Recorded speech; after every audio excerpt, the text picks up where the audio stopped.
Hello friends, welcome to Malathi சமையல். இன்றைக்கி நம்ம கிச்சனில் தக்காளியும் பொட்டுக்கடலையும் வச்சு ஒரு சூப்பரான சைட் டிஷ் ரெசிபி பார்க்கலாங்க.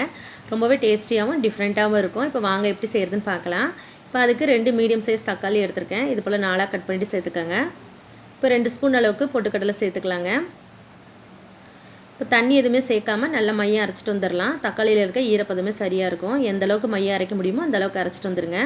பாருங்கள், இந்த அளவுக்கு இருக்கணும். இப்போ இது இருக்கட்டும், எப்படி ரெடி பண்ணுறதுன்னு பார்க்கலாம். இப்போ பேன் வச்சுருங்க. பேன் நல்லா சூடானதும் 2 ஸ்பூன் அளவுக்கு ஆயில் ஊற்றிடுங்க.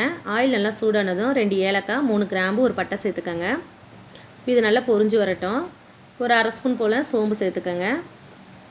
இப்போ மீடியம் சைஸ் ஒரு வெங்காயம் எடுத்திருக்கேன், அது இதில் சேர்த்துடலாங்க. வெங்காயம் ஓரளவுக்கு வதங்கட்டும், ரொம்ப வதங்கணும்னு கிடையாது. இப்போ இந்த அளவுக்கு வதங்கினதும் 1 ஸ்பூன் அளவுக்கு இஞ்சி பூண்டு பேஸ்ட்டு சேர்த்துக்கோங்க. இதையும் 1 நிமிஷம் போல் நல்லா வதக்கி எடுத்துக்கலாங்க. இப்போ பாருங்கள், நல்லா வதங்கி வந்திருக்கு. இப்போ மசாலாலாம் சேர்த்துடலாம். இப்போ 1 ஸ்பூன் அளவுக்கு மிளகாப்பொடி எடுத்திருக்கேன். உங்களுக்கு காரம் எவ்வளோ தேவையோ அந்தளவுக்கு எடுத்துக்கோங்க. 1.5 ஸ்பூன் அளவுக்கு தனியாப்பொடி சேர்த்துக்கோங்க. ஒரு பிஞ்ச் அளவுக்கு மஞ்சள் பொடி சேர்த்துக்கோங்க. இப்போ இதையும் ஆயிலே நல்லா ஃப்ரை பண்ணி எடுத்துக்கலாங்க.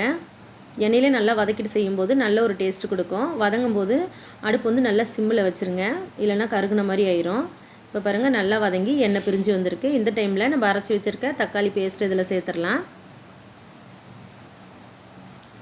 தக்காளி பேஸ்ட்டு சேர்த்துட்டு 1 நிமிஷம் போல் வதக்கி எடுத்துக்கலாம். நம்ம பச்சையாக அரைச்சிருக்கோம். தக்காளியோட வாசனை போகிற வரைக்கும் நல்லா வதக்கி எடுத்துக்கலாங்க.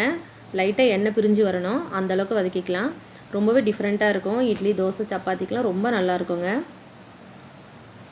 மீடியம் ஃப்ளேமில் 1 நிமிஷத்துலேயே நல்லா வதங்கி வந்துடும். பாருங்கள், இந்தளவுக்கு வதங்கி எண்ணெய் பிரிஞ்சு வந்திருக்கு. இந்த டைமில் மிக்ஸி அலசி 1 டம்ளர் அளவுக்கு தண்ணி ஊற்றிக்கலாம். உங்களுக்கு குழம்பு எவ்வளோ தேவையோ அந்த அளவுக்கு ஊற்றிக்கோங்க. இதை நல்லா மிக்ஸ் பண்ணிடுங்க. மிக்ஸ் பண்ணிவிட்டு கொஞ்சம் திக்காக இருக்குது, ஒரு 1/2 டம்ளர் தண்ணி ஊற்றிருக்கேன்.